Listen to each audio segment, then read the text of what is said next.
Good evening, ladies and gentlemen. This is James Brew, editor of the Brew Show, and I'm here with Ghanaian music royalty. I'm here with one of the finest legends around, Highlife maestro himself, Ben Brako, also known as Uncle Ben. Uncle Ben, how do you do? Oh, I'm good. I'm good. I'm good. Especially that you're here with me. Thank you. It's a pleasure being in your presence today. Yes, you're my nephew, and I'm so proud of you. Thank you. Yeah, so very proud of you. Now, Uncle Ben has been in the music game for a while. He's he's more than paid his dues. But I still want us to take a trip down memory lane and talk about how he started in the first place. Uncle Ben, what got you into Ghanaian music? Well, I was always in music, from my childhood. I just love music. I love singing, and my family knew that. So even as a child, when my parents had visitors and they ran out of tunes to play on their offender, his master's voice, Mm-hmm. they would call me to come and sing and detain them.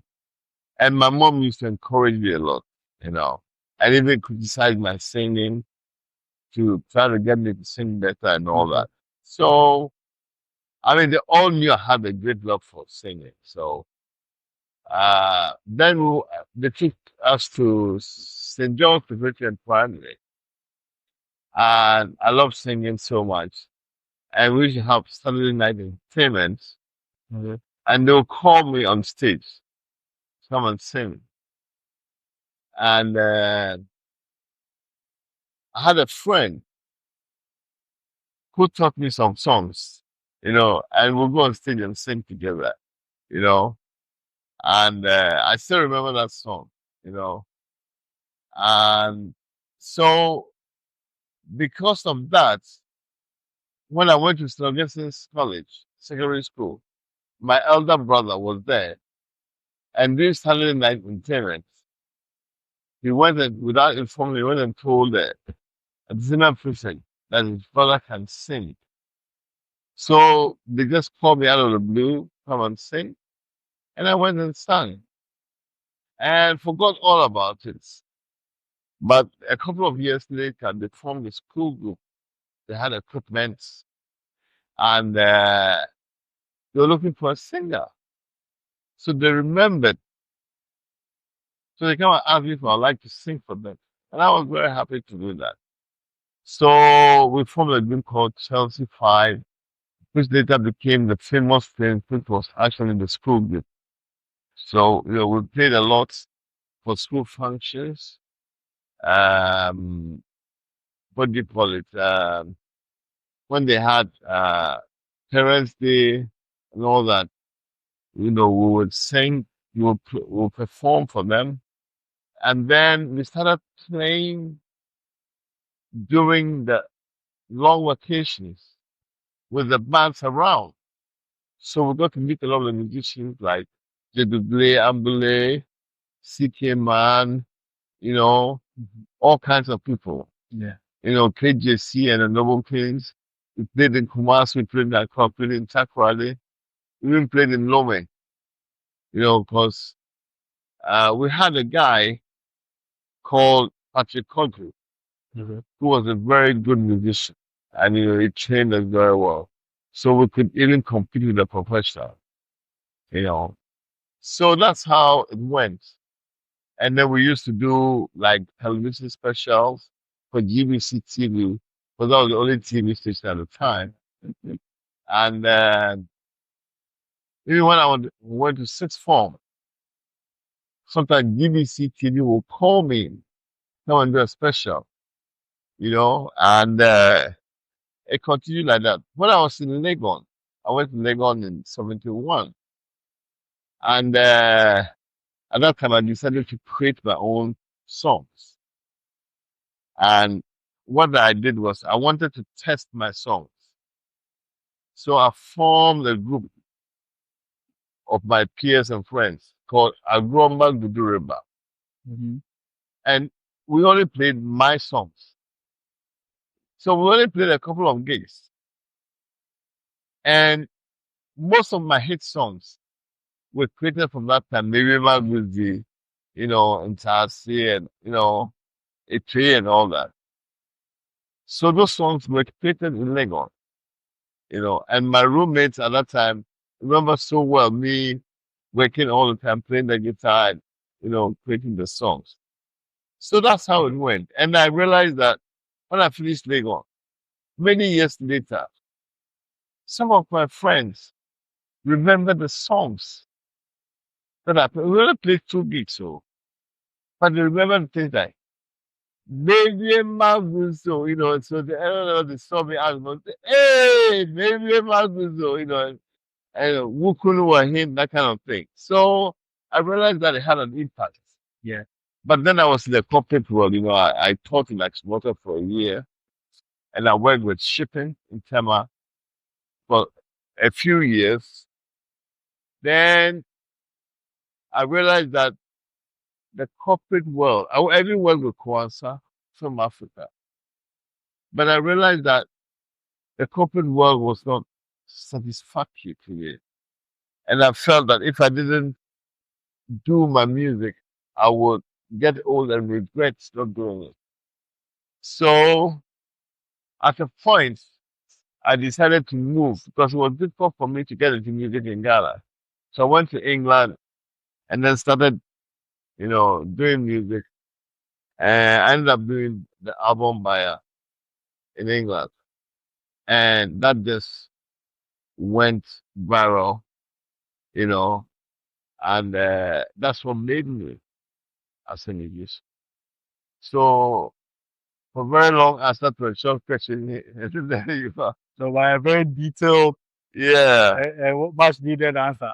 yeah. So with regards to you just mentioned the starts in England and everything. How would you describe your sound, and how would you say, or what would you say rather is the reason why it stands out as compared to all your other contemporaries and everyone who came after it? Yeah. Well, I tell you, at the time, a lot of people who were educated, so-called educated, uh, were snobbing highlight. Okay. And they took to my music, which was highlight. But it was because I created highlight that had changes, okay, that conformed to the European format of verse, chorus, refrain, and then changes. Whereas the traditional highlight music was the same 4 chords throughout. It's just the singing and rendition over it, and then chorus. You know what I mean? Yeah. So people say that uh, I I got them into highlights because they didn't think much of it. You see what I mean? So for me, that is a great accolade for me. That a lot of people came into highlight and loved highlight because of my music. Yeah. Sorry. Legend though. Pioneer the game. He changed the game without really intending to, and we can still see it in our time. So if you haven't heard your accolades being sung to you, I've started. You deserve all the accolades and more. Thank you. You're welcome. And now sticking to highlight, how would you describe the current state of the genre, and who do you think is handling it best in terms of the current crop? Well, right now, I think Kofi Kinata is, you know, at the top there. But one of the guys that I really like is Familiar, Yeah. because Familiar's songs tend to be so special and different, and unique. Is what I mean. Yeah. And so emotive. It's not that he's using clever words, but how he sings and what he says resonates with a lot of people. So relatable. Yeah, so relatable, you know. And he's a guy to watch because he's he's one of the people most likely to break internationally, you know, uh, in the Highlife genre. Yeah. So you've sort of given your endorsement, whether you intended to give an endorsement for him or not. You've given Oh, I'm happy to somebody, endorse yeah, him. I'm happy to endorse Kofi Kinata, you know. But right now, I think that Kofi Kinata is at a stage where he needs to step up. But I haven't seen that step up. Not that his level is low, his level is very high. And people love him. But uh, he needs to get up another gear for him to become really international and, yeah. and you've just led me towards my next question. You just mentioned that Kofi Kenata needs to probably step up another gear to really make it internationally. Why is it so difficult for Ghanaian musicians to compete internationally? We see what the Nigerians are doing, we see what the South Africans are doing. To some extent, the Tanzanians as well. What are we missing? Um, well, first of all, we have to say that Ghanaians lack uh, um, a strong cultural link Okay. to who they really are. You look at Nigerians, they have a very strong cultural link to themselves and who they are, and they express themselves with a lot of confidence. We lack that. In fact, we tend to copy them. You know what I mean? Yeah. We are tending to copy Nigerians, whereas we actually have a lot that we can use, to flavor what is Ghanaian. Not that we have to be different from anybody, but we do have differences, and we have to utilize them rather than sit down and let somebody take the lead and then we copy them. Copying is it's not such a bad thing, but it's not a great thing when you do have original material. You understand? Yeah. So that is one of the things. Now the other thing is that our communities and our business lack the confidence to back what is Ghanaian, what is cultural. They believe in this, what they so-called modernity, which is really a pseudonym for European culture. You know what I mean? Mm. I remember clearly, and it just something that, sent shivers down me that on Ghana's 50th independence anniversary, we invited then President of Nigeria, Obasanjo, and he was dressed in a very traditional, but gallant bit, attire. And that president was in a three-piece suit. And you're celebrating Ghana's independence. What does it mean for Ghana to be independent? It means that you are into your own, okay? And you're not trying to ape anybody. Because people came and subdued us and tried to impose on us their culture. But you say you gain independence, that means you have to show who you really are. And we couldn't do that. And I was very sad that day. But I must say that this year, when Honorable Gawani Mahama, was being inaugurated as president, the way he dressed made me so proud. Made me so proud because it was reflecting who we are. Okay? Yeah. he was saying that we have something that is great, that the world should emulate. We don't have to ape or copy anybody. And we still do that a lot. Or a lot of our prominent people, Afenyo Markin, is always in a suit. The parliamentarians, always in suits. What is that about? You're telling your people that their couture is not good enough. You understand? Who are you representing? Are you representing the British, the Europeans, or you're representing your constituents? You know, a lot of people don't take cognizance of that. But that's because a lot of us have been trained to be colonial servants. And inadvertently, we don't even know what we're doing, that we are promoting. You know, a lot of our prominent people always come dressed in suits. You look at our television, they're dressed in suits. It's a Ghanaian television. It should exhibit what is Ghanaian. You know, what the hell? Why is it that whenever there's any important occasion, you have to dress in a suit? That means you don't know who the hell you are. You understand? Who Yes. are you? So we have a long way to go in those terms. You know. So sorry, No, long dive for a No, short question. don't apologize. I mean, Yeah. it needed to be said, Mhm. and you said it so eloquently.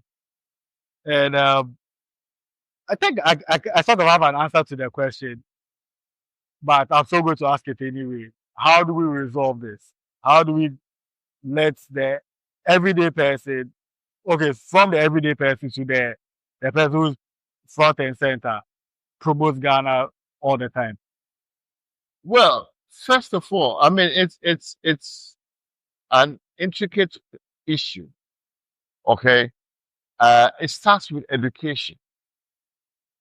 These people have trained us and created educational institutions that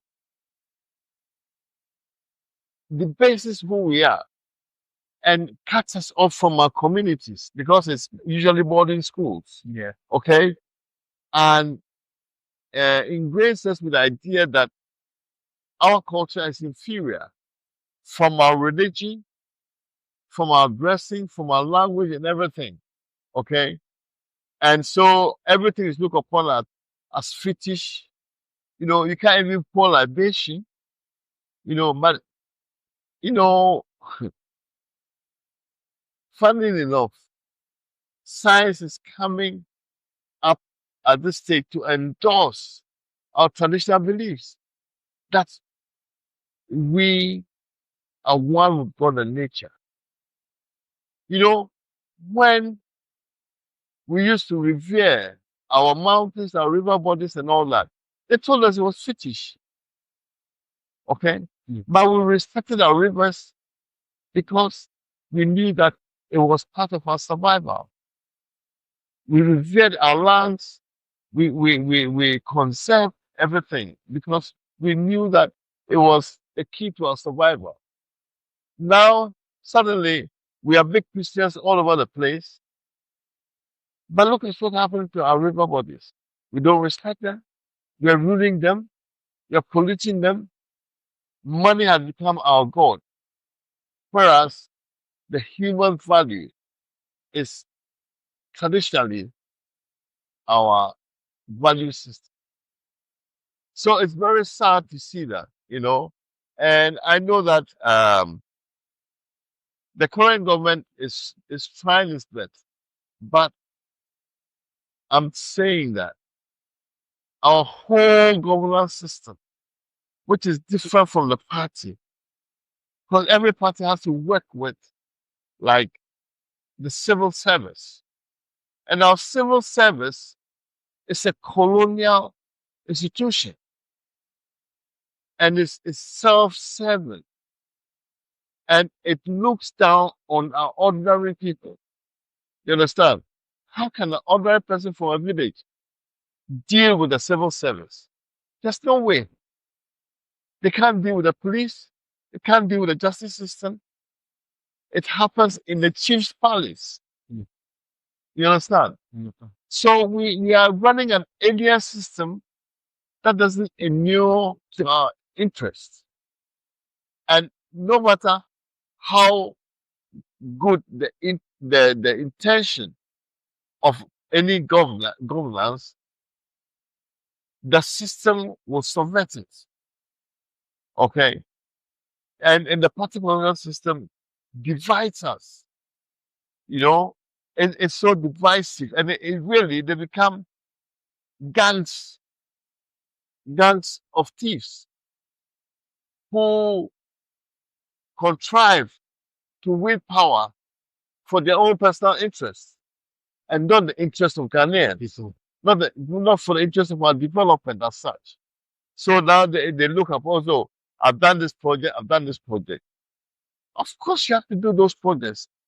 It's not your own money. It is money that even if you borrow in our name. You understand? So you're supposed to do the right thing. But do you understand your people? Do you know what makes them happy? You don't. Because you've been trained. These people have led us, they're so-called educated, for 68 years. And we are treading water backwards. Why? Because they are colonial servants and they don't understand their own culture. And it begins with education. And when people start getting educated when they are born, they should first know who they are. They should know their history, their culture, their heritage before they start learning a foreign language. If you teach them foreign language first, you're telling them that their culture is useless or is secondary, you know. So there's a long way for us to go. Like they say, we're in trouble, but we don't even know it. Hmm. It will be. Makasa do they are. It will be. Once we're still on the subject, in fixing Ghana, how or where do you stand in terms of us having a unified national language? Well, it is a very difficult problem. Now, first of all, I have to say that every language is important, okay, and it's primary. So, the ethnic group and their languages have to be respected because it is part of their culture. It is part of their philosophy of life, you know. And when you do away with it, you debase the people. So before people start learning English and maths and all these things, math is rudimentary. It doesn't belong to anybody. We all know how to count.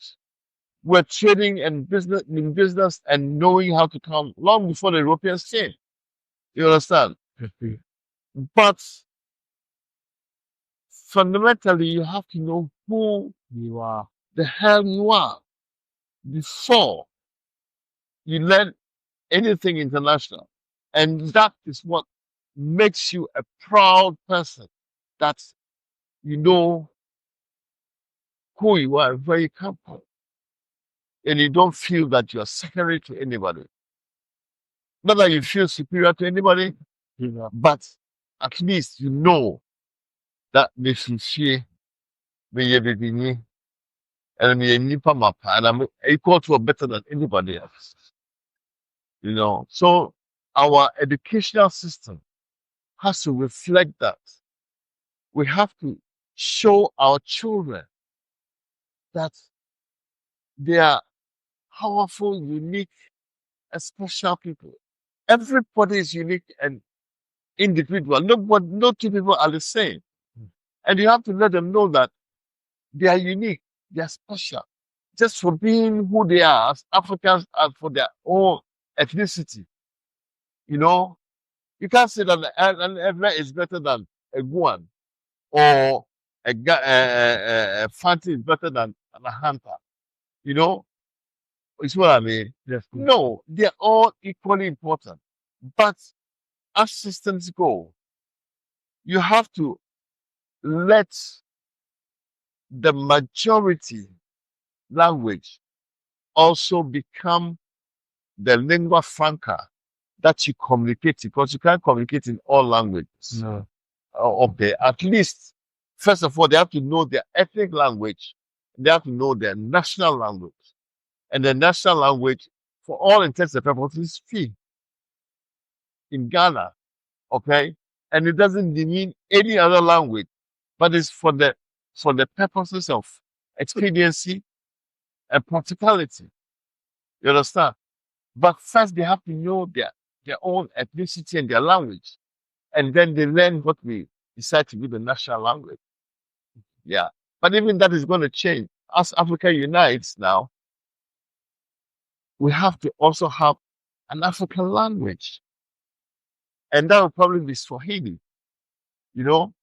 and not Twi or Akan. So, instead of learning French, maybe we have to start teaching our children Swahili with thoughts on the future of a united Africa. Instead of going to French and English and all this jazz.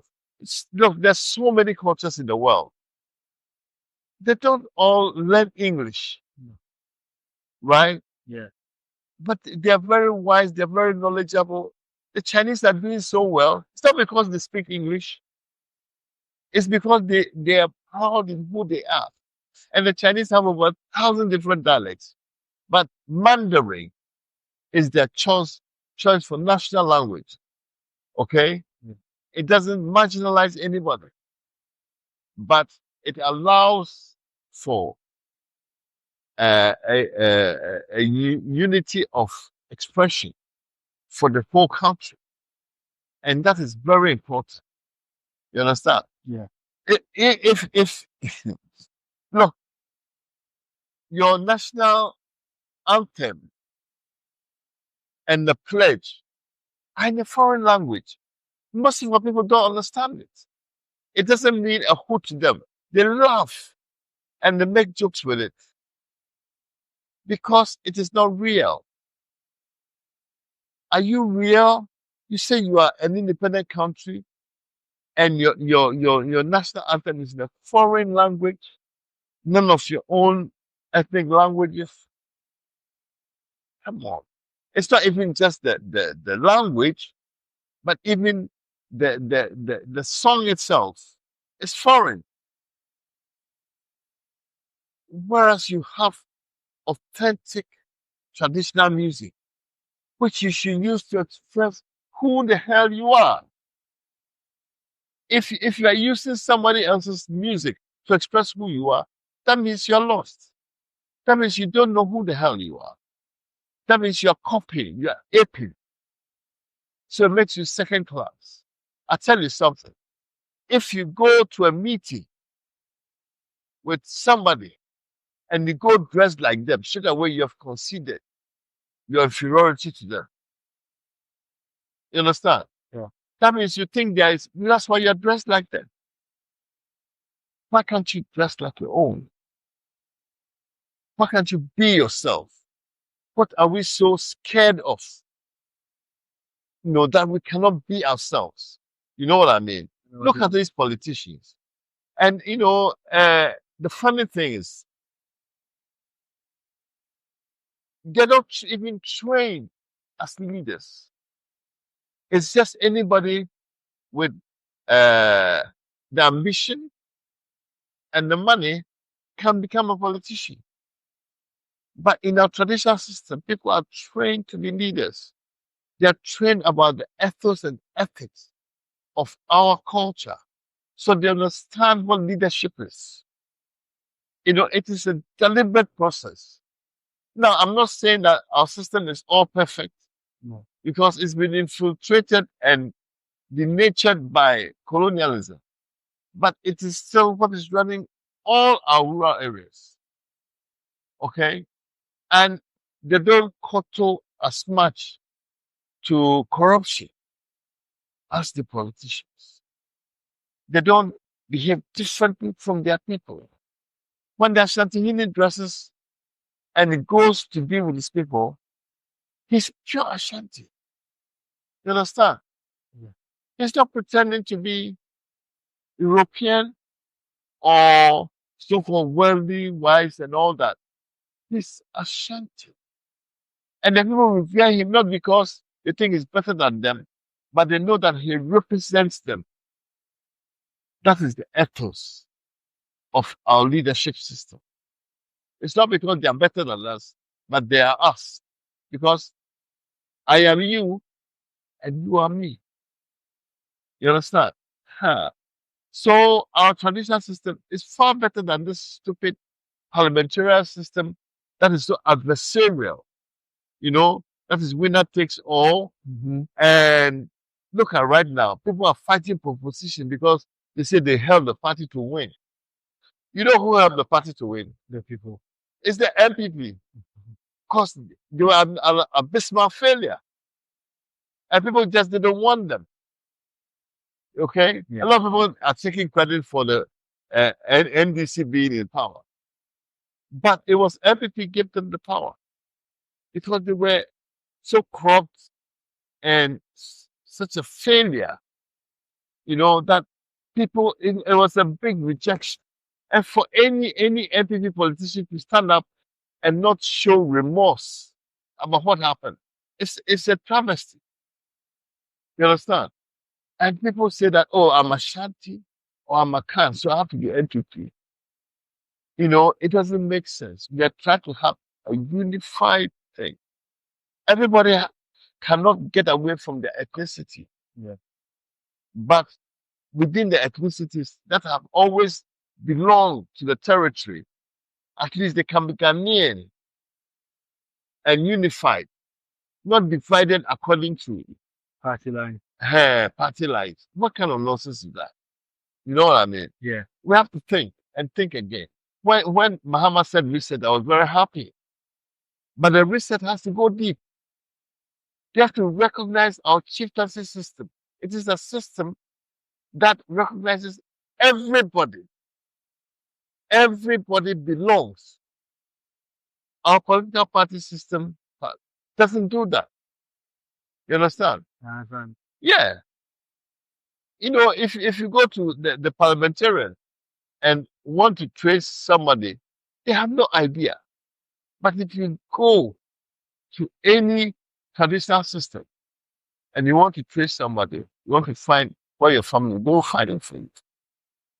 It is a deep, deep thing that, a lot of us have been ingrained with this stupid idea that we are inferior and that we have to belong to the world system. It's a modern world. All they're saying is that we have to be European. We have to forget who we are.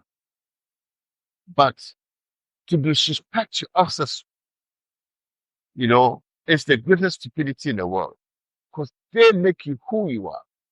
They struggled for you to be where you are today. And if you think that you're better than them, what's there? That down there, I was saying, if you don't respect your people, if the governance system doesn't respect its own people, then it's not good. Because it's too much, Emma. Baby. Guys, this is James Brimisa once again with the legend Ben Brako. And Uncle Ben, I met you a few weeks ago. I've known you for a long time before that. Yes, it's true. But recently we just happened to touch base your mom event. And just before we started the interview, someone mentioned that you have a certain way you want to honor her. Oh, yes. I have a song, and it's called Obatanpa. And I created it for my mom. Even during a funeral, I recited the lyrics. And I wanted to have it ready for the first anniversary. But things just didn't work out the way because I have another song that I think that has a better potential to capture the imagination of the diaspora. Okay? Because It is mostly in English anyway, you know, and um, it is something that I've worked on and created for a long time. So it was competing with Obatampa, Yeah. but I intend to release both of them. Okay, yeah, and I'm going to do that. I'm going to reestablish my relevance as a nation. And I'm here for it. Now, see that I'm hearing about it. Let me just ask, which date do you think will be um, more in line with what you want in terms of the impact for Obasanjo? Would you prefer Mother's Day or you prefer Mom's birthday? Oh, um, you see, for me as a traditionalist, of those is that relevant. Hmm.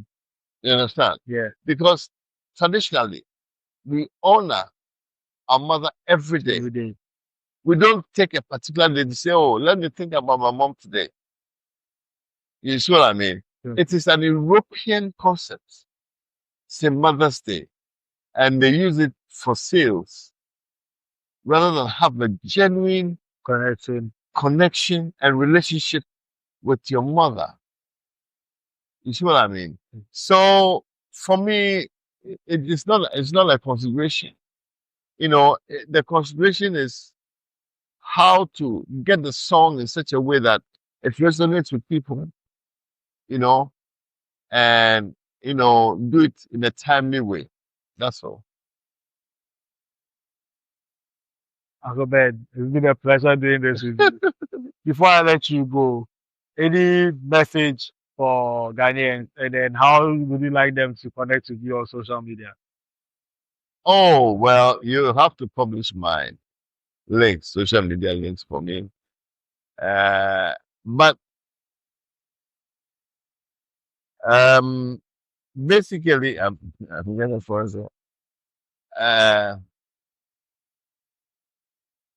yeah, I want Ghanaians to know that to be Ghanaian, they have to live ethnic.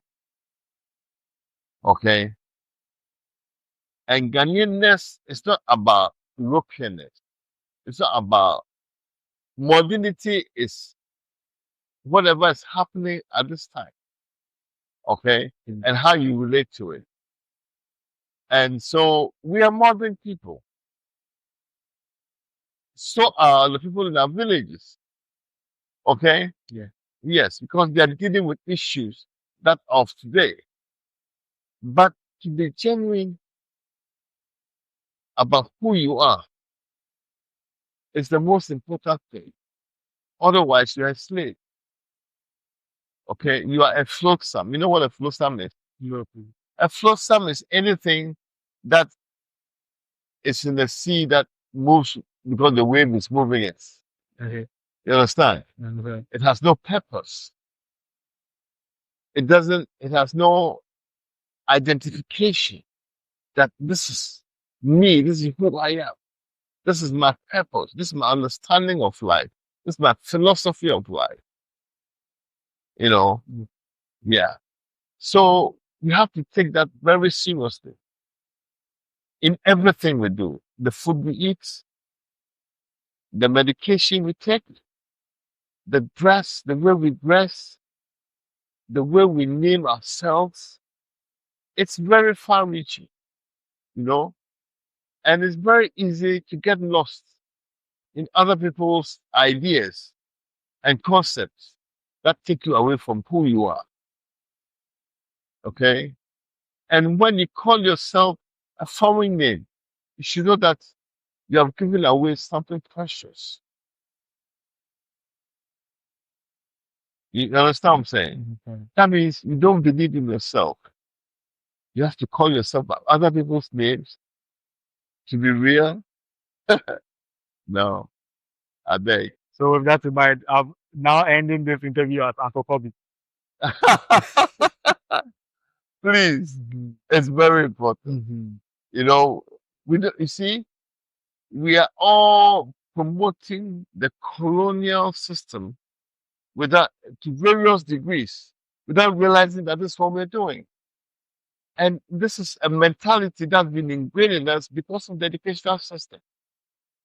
You know, we have simple solutions to a lot of our issues, but we don't see it because we want to be something else.